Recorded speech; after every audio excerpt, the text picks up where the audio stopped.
industrial foundation could grow. In Bangladesh, this is weaker.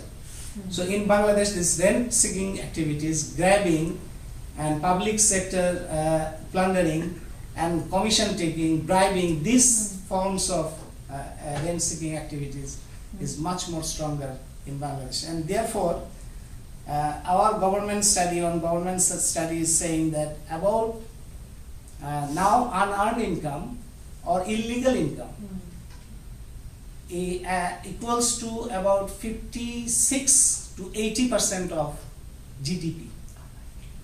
55 to 80%.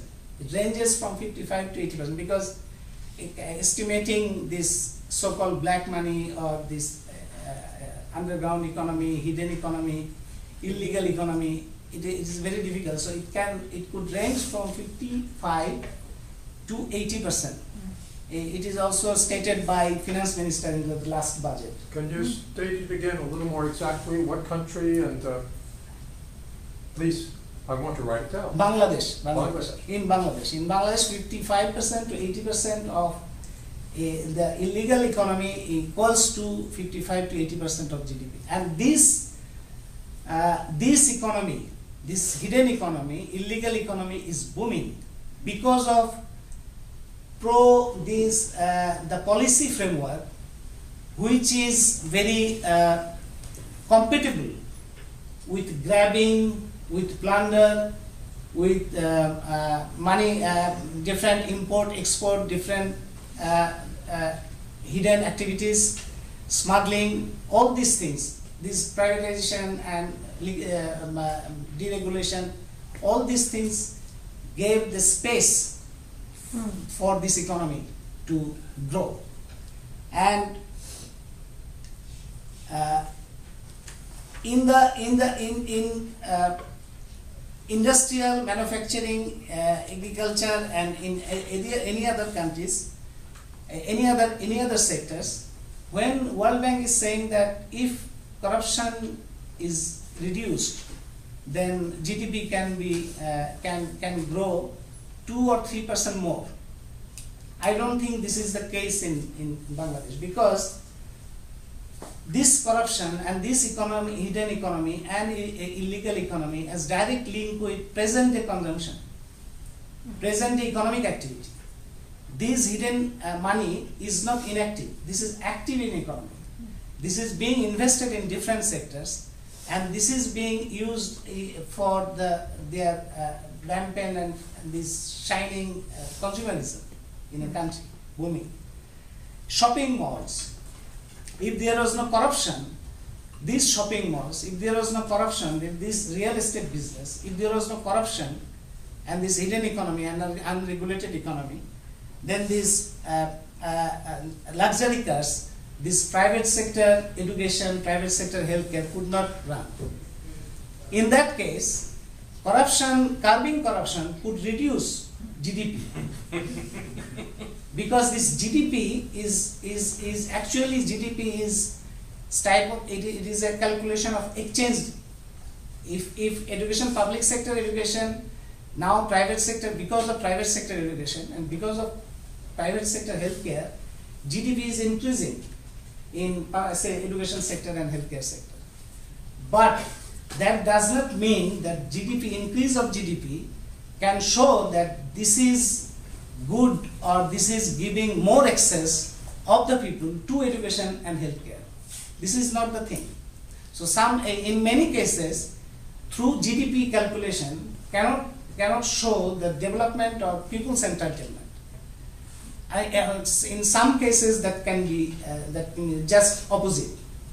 So that is what present day development paradigm, present day policy framework, and present day ruling politics, these are all well connected, and the institution, global institution like World Bank, IMF, ADB, or global corporations like Chevron or Asia Energy, they are beneficiary of these corrupt deals, but these corruptions are not the main cause of this phenomena.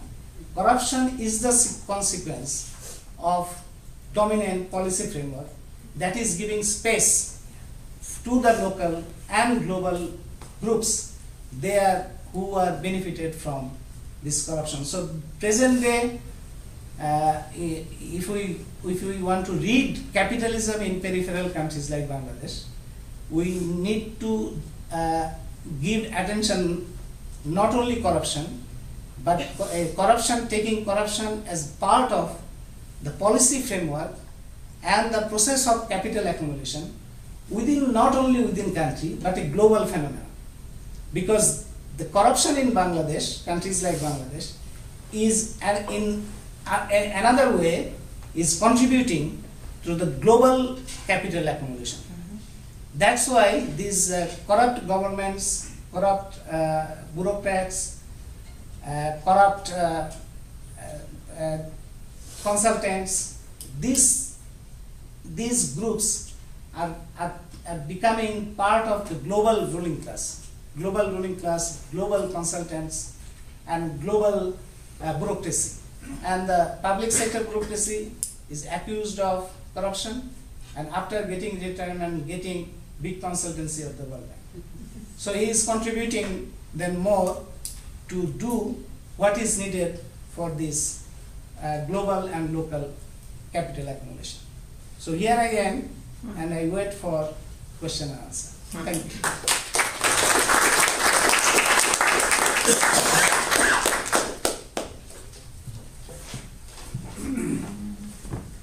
Please come. We have to answer some questions. I thought you were going to do it. So I guess first we'll just have questions and maybe short comments. If you have a long comment, you can break it down into short comments and we'll get back to you. And then we'll kind of, once the questions start fizzling out, we'll just kind of do an open discussion. Anybody can ask anybody questions. So I'll come to everybody. Start with. Hi, thank you so much for your talks. My question is actually about Grameen Bank. You can't talk to Bangladeshis within Bangladesh or outside about Grameen Bank or Dr. Yunus, they're godlike. But I don't think issuing credit card is a way of getting out of poverty. So what role do you think this, this new booming industry has, and what's the link between, corruption, neoliberal politics, and this new micro credit industry? Yeah, I think one. Microcredit, I am following microcredit experience since mid-1990s.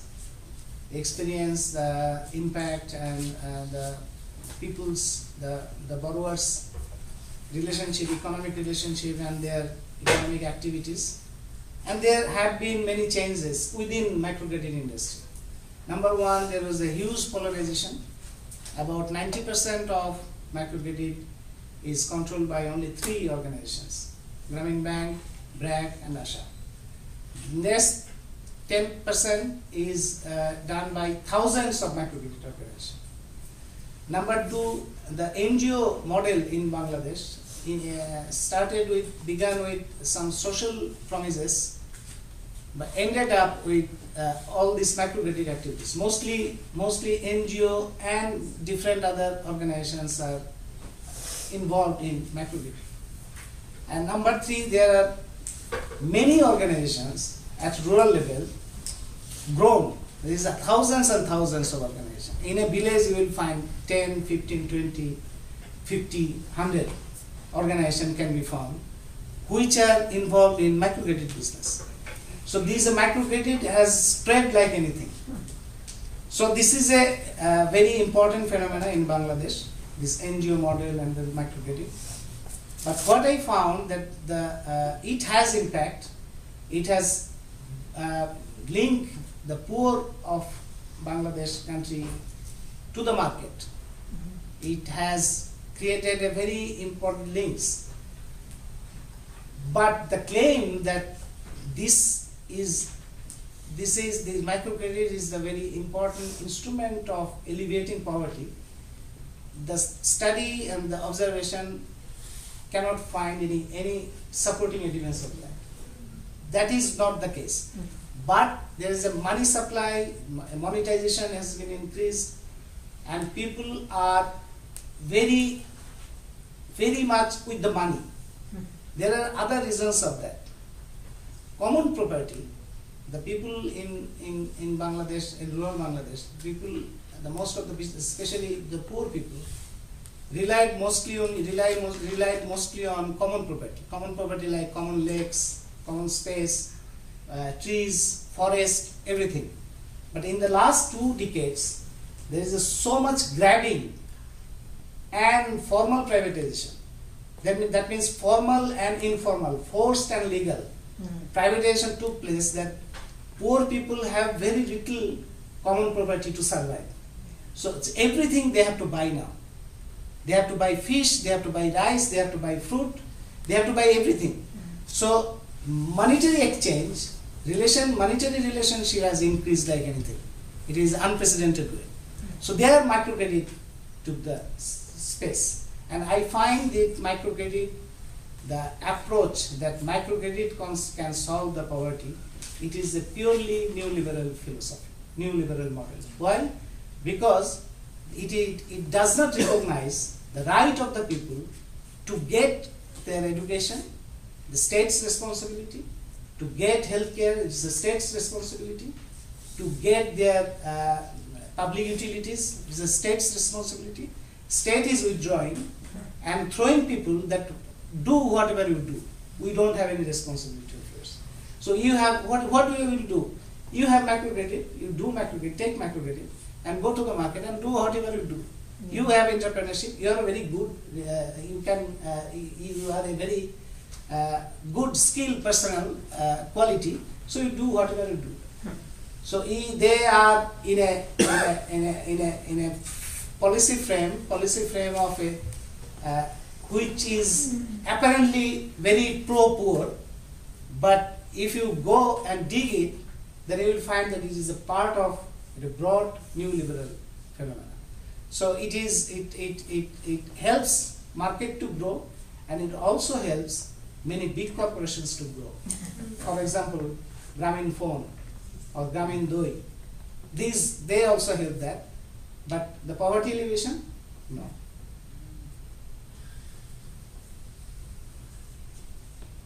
You go ahead, yeah.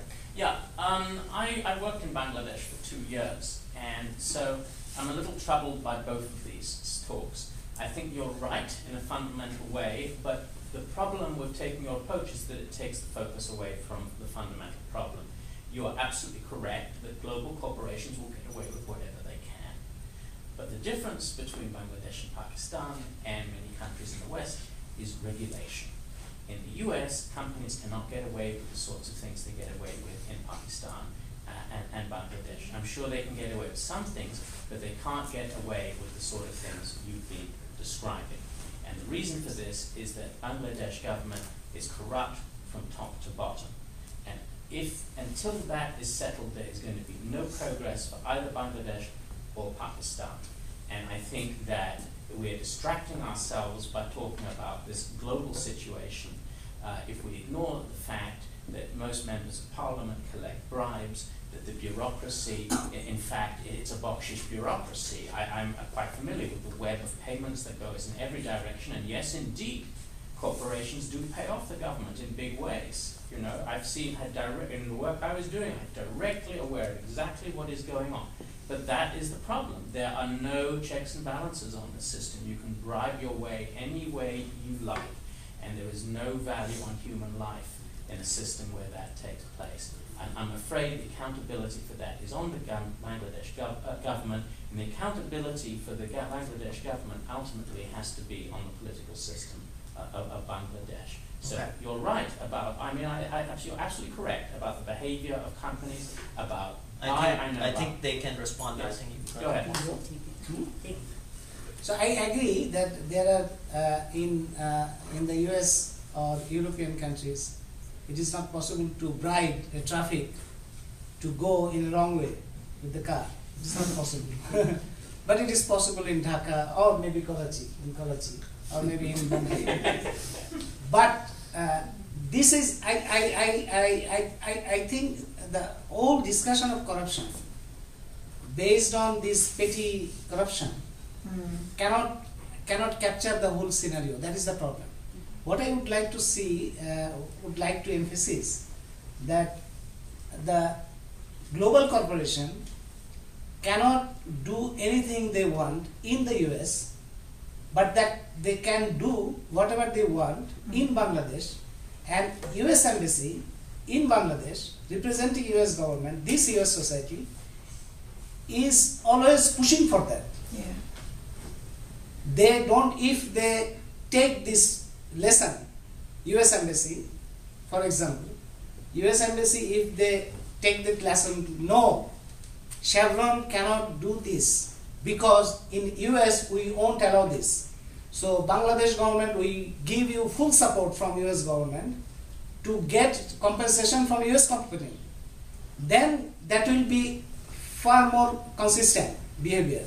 But BP British Petroleum is sitting with all these Congress members in 7 times, and I saw their faces in TV, totally humiliated in front of all these Congress members. And in Bangladesh, when Parliament Standing Committee tried to call UNOCL, that was stopped. When in Dhaka court, Chevron, there was a case against Chevron, US Embassy pushed that you should not proceed with that. So these things happen. I would like to see that the regulation and the system working in the US, countries like US, should not be taken as their corporations are behaving the same way what they are behaving inside the country. So that, and the US embassies is not representing always US people. They sometimes represent, in many cases represent, the US corporations, which is US people, US citizens don't know. That's what I would like to insist. Can I just Yeah. say, I mean, I think you did you very beautifully added all the pieces that, but I wanted to just, one of the pieces that you didn't address, but I would just like to say that I really would like to contest this notion that human lives are not valued in these countries, because I think that's a very problematic notion, and that's the very notion that makes it possible for the international politics and international powers to continue to do what they do in many parts of the world, because it's easy to dismiss the lives of others because they don't value themselves, so therefore their lives are not as valuable. So I just want to say that that's a very problematic belief system. But you don't think it's true? When workers get burnt to death, you think that people value life? And do you think, so let me ask you a question then. When you, as a country, drone attack and kill millions of people, they get burned No, to death? you're talking about apples and oranges. And we're talking human, about no, the we're talking about industrial human management. life. We're talking No, we're about talking human about we're talking about the management of a local economy in which the amount of abuse in daily life in Bangladesh and Pakistan is so astonishing and revolting, and the callous behavior of managers in the private sector. I agree as much as Okay, in I the think government sector. what I'm gonna do is, I think we have plenty of time. Right. So I wanna get to, more of a broad discussion, and this we could come back to in the more general discussion. Can I add to the response to his comments, please? Or do you want to? No, we'll come back to that, so let's do questions. In front of I think that is, Next question. You said small comments are allowed. yes, that's No, we'll come back to it, we have plenty of time. This is sort of intellectual. You referred to this Marxist concept of primitive capitalist accommodation. And you used that. Accumulation. Accumulation, yes. And there's also another concept that Joseph Stiglitz has been talking about in India recently, and in the USA, which is rent seeking, excessive rent seeking. Can you say something about the relation between these two?